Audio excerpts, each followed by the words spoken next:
Assalamualaikum dan salam sejahtera saya ucapkan kepada semua yang berbahagia, Tuan Pengerusi Majlis yang dihormati Teacher Hadibah Zakaria, Pengerusi Tadika Cilik yang dikasihi guru-guru Tadika Cilik, ilmu ibu bapa serta rakan sekalian.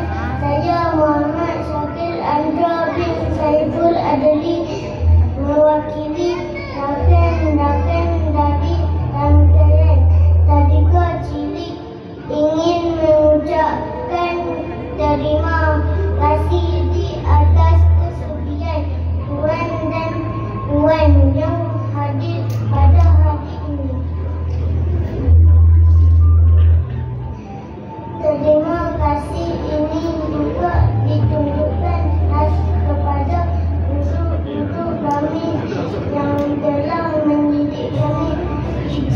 Untuk makluman semua, saya telah bersekolah di sini selama 4 tahun. Banyak yang telah saya belajar di sini kepada jasa guru berilmu dan dijuangkan akan kami menjadikan panduan untuk menunggu hari-hari yang akan datang. Kami juga ingin memohon maaf kepada guru-guru kami serta rakan-rakan sekiranya kami melakukan kesilapan.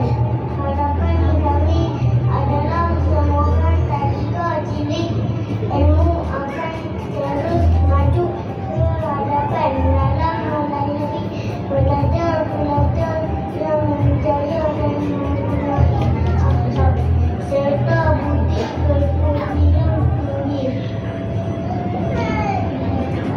Sebelum saya mengakhiri ucapan saya, terimalah selangkah pantun.